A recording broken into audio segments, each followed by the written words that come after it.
Hello everybody, it's McAllister here from Traxxion Dynamics with another visit from the Warhorse.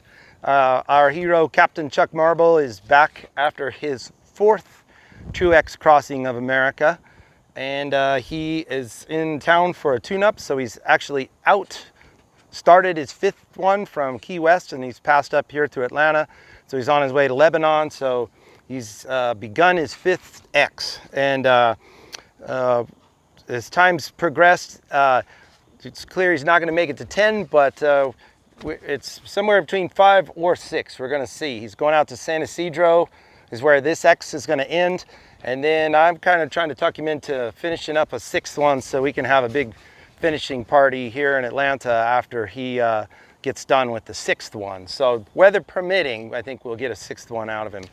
So the bike has held up well. It's at 51,800 miles already on it as of this visit, and we have our usual small crop of problems and some upgrades and things as usual to fix on the fly that Chuck's asked for.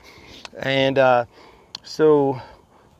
if you followed his route, you'll notice that during the last X, he stopped for quite a while, and he kind of had the walking pneumonia. So he was only getting a couple 100 miles a day, and he stopped in Las Vegas at a cousin's house and just died for a couple days and got his health back, and then got back going. And so he's clicking off the miles again and feeling good. So that's all good news. When he comes in for kind of a major service like this, we always start with detailing the bike, because it's basically been through hell. At this time it had a good 20,000 miles on it since we saw him last. So there's a significant, we do a really good detailed job. That gives us a chance to look over every part of the bike, every nook, cranny, piece of plastic, and look for things that are coming loose or broken. And so washing your bike's always the best way to do that. So we always start with that. This time we spent a significant amount of time cleaning out the radiators. So last time I noticed a lot of debris and grime and bugs building up inside the fairing. If you look into your fairing in the back corner pocket with a flashlight, you'll see all the bugs and stuff start collecting in there. So his were quite black and dirty, and this time they were really caked up. So I would guess that 15% of the radiators were compromised, maybe 20. He wasn't having any overheating problems, but it was certainly wise to clean them. So we spent a lot of time cleaning those. Used some S100 motorcycle cleaner and a garden hose on spray. And you just gotta get it wet and soak and just keep eroding the bugs and the debris out of there, so to get those cleaned. He's got a DVR system on the bike, so we always change the microchip on that each full lap, and then save the chip so that keep everything there. Then we've had ongoing trouble with the bike just randomly not wanting to start. That's been the biggest mechanical trouble. And so we had a small booster pack for him that allows him to just boost the bike off.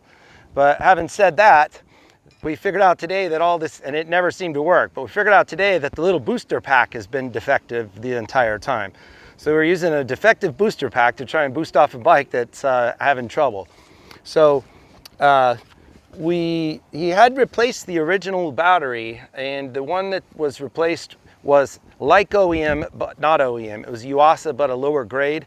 So we've replaced another 2021 battery. It's not unheard of that you can have two bad batteries. The symptoms seem to be most like a bad battery. So instead of trying to go down some crazy rabbit hole, we're just starting with replacing the battery again. The other thing I found that was an oddity today while we were just looking over everything, there are two main fuses down to the lower left corner of the battery. There's a 20 and 30 amp main fuses, and they are in two little white plastic cups and they have a cap that pops open. Well, in no way is any of that weatherproof. And so those are just little dust caps. And when you open them up, they're not even keeping the dust out. So the fuses were covered with dirt and dust, and there was some, light corrosion and kind of a little bit of a burning look, around. So we cleaned all that out, put a little dielectric grease there, and replaced the fuses and cleaned that all up. And we're wondering if that might be something to do with it, if the two main fuses weren't making proper contact. So anyway, we don't know. And unfortunately, we got to send him out again for another trip around America and see how it goes. So we're going to hope we got that fixed. He had tried to do an update on his iPad, and that locked his iPad up somewhere in the middle of nowhere. So we needed to get to be able to plug his iPad in and get that fixed. His Spot X had died, and just for 2 weeks wasn't working. Spot X sent him a brand new unit. It's here at the shop. We uploaded new firmware and got it all set up today and got that put on the bike. But the old one had started working a few days ago and was functioning again. So, you know, better judgment here. We just put the new one on because they had already sent it to us. He had another tip over at a gas station. This time we tipped over to the right and put some nice battle scars on the Warhorse and bent in the Super Savina light on the other side. So I had ordered replacement brackets from Clearwater. So it turned out we needed them both. So we have brand new brackets on both sides of his Super Savina lights. Which, by the way, the main mount is so solid, it neither bent, broken, flexed, did nothing. If you tip the bike over, it does loosen up the Gold Strike highway pegs, but it doesn't seem to damage them. So that's just a question of retightening hardware, and then that's fixed pretty easy. So here, I'm going to start walking you around while I'm talking. So new brackets on the Super Savina lights there. We got some new barbed wire scratches on our Warhorse there, and that's okay. Gives it a little character. What else did we do? The highway peg had loosened up. That was just from it, you know, the bike falling on it, but that was an easy fix. We just tightened the hardware, but nothing else was damaged. That was literally it. One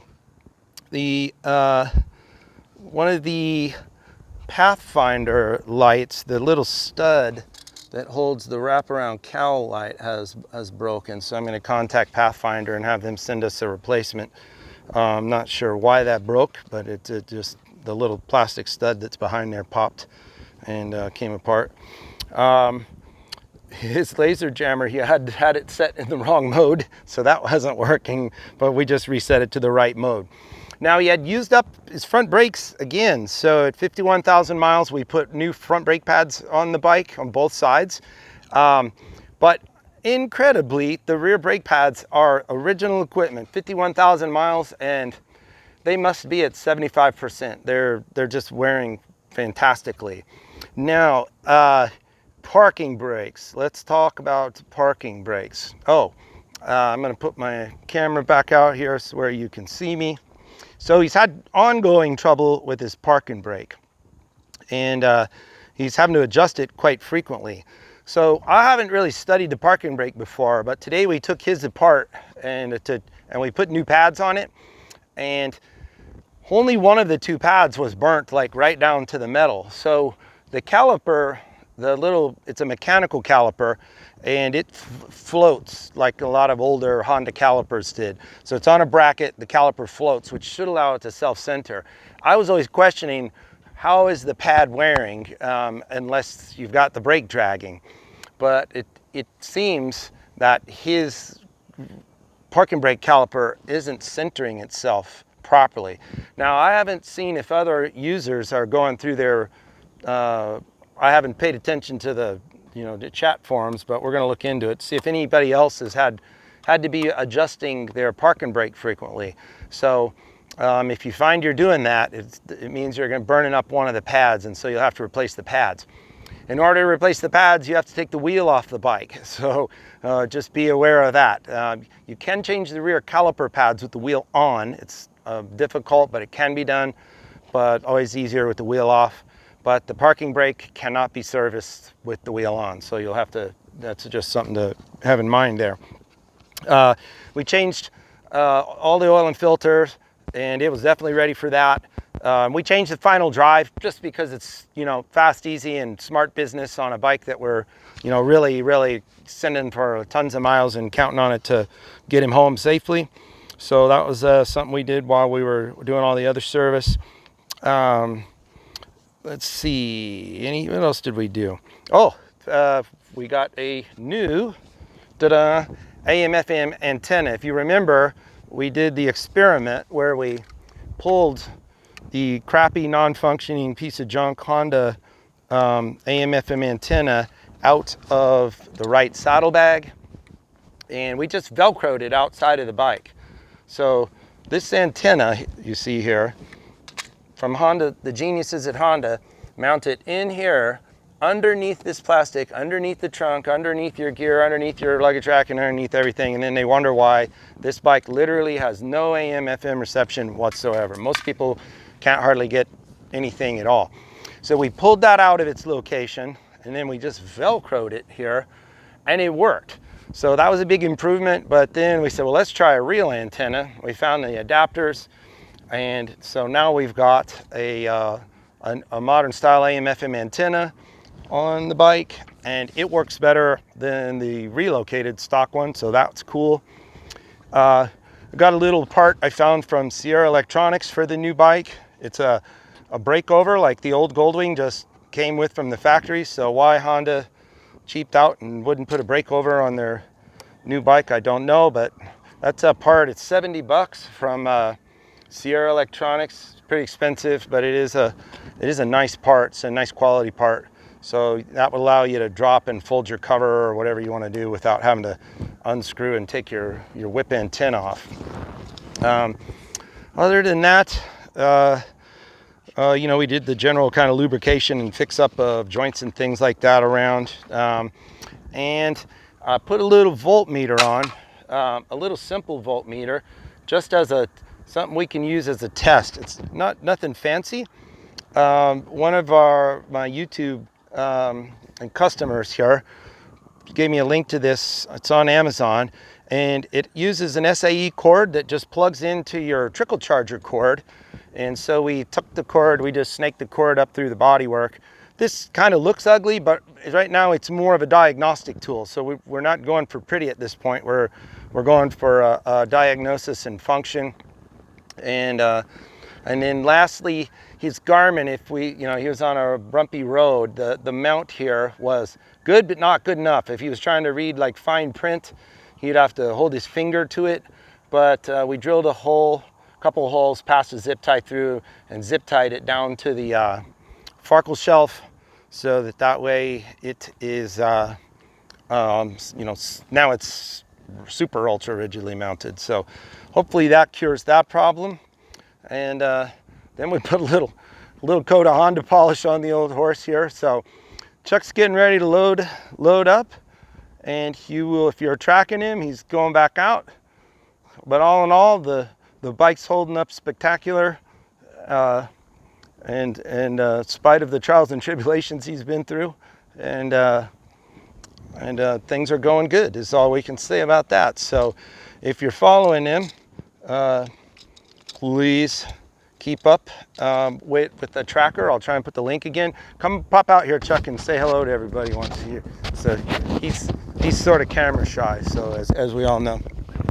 So here we'll ho ho ho. Say hello, Santa Claus. He almost gets to go home and be Santa Claus. You're on the naughty list, you know that. So he's done miracles again, and she's ready to roll. Well, I got help from my staff today. I was in over my head, so I got help from my staff. So I had to get a couple guys. It was a NASCAR pit crew extravaganza. It was great. It was great. So tell us what it was like. Tell us what it was like trying to ride your bike while having the walking pneumonia. Still getting over it, the frog and the throat stuff. I still had appetite. I still could smell. I still wanted food. So, no, it's not going to be COVID. And I try to get that set up. And it's impossible when you're on the road to get those appointments set up. So I just stuck with it. And I went to Walgreens and vitamin C, turmeric, B12. I got look like an old guy's medicine cabinet. All the pills that I got.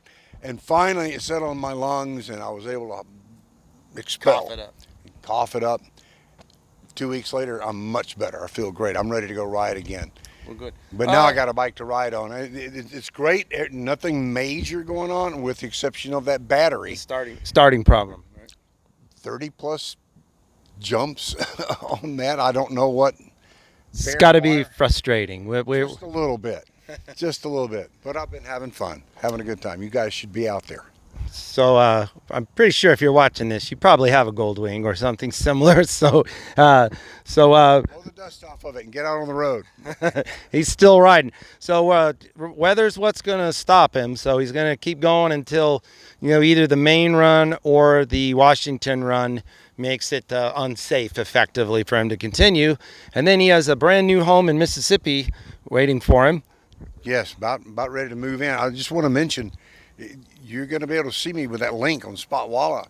So if you want to, you know, drive up, I'll buy you a cup of coffee. If you catch me on the highway, you know, I stop at every Tim Hortons and Buc-ee's that I can to get a cup of coffee.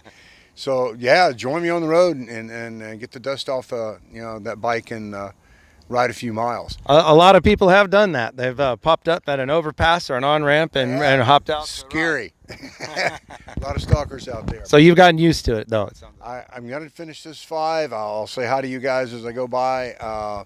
And considering number, you know, 6, I'm having my arm twisted a little bit, but we're going to have fun with it. We think he's got 6 in him. So any big events on the road happen this time that are of interest? Worse outside of the being sick part? I can't think of any. What else? Anything crazy? A deer, a maniac, a nice sunset, a point of interest? Oh, well, I'm trying to put all this stuff on Facebook. If you look on Chuck Marble on Facebook, you're going to see the first picture is going to be Gary and Teresa with that good luck Chuck sign. You know you're on the right page if you see that. And I'm trying to put sunsets and sunrises and a lot of interesting stuff that is interesting to me anyway on there. And for some reason I've got a large collection of concrete picnic tables. I guess it stems from the old Hoka Hay, sleeping on a picnic table. So it's some fun stuff. I'm trying to crack a joke or two. So join me on Facebook. Join me out on the road. Like I said, you gold wingers, get out there and put some miles on that. That's what you bought it for. Get out there and catch me. All right. So we have 1X, maybe 2 left for you to have your meet with Chuck. Oh, and let me, I will show you. One of the favorite things is putting our badges of honor onto the bike. So now we're up to 4 complete Truex crossings of the United States here. Let me see if I can lower my camera. I'm trying to do this with not enough hands. There we go. U.S. Truex crossings. So we've got 4 marked down there now. Well, that's kind of our report for today.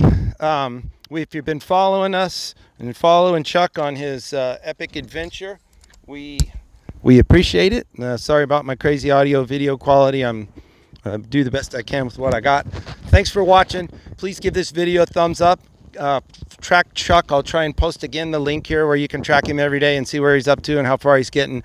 And please share this video with your friends and keep an eye on my channel. Thanks.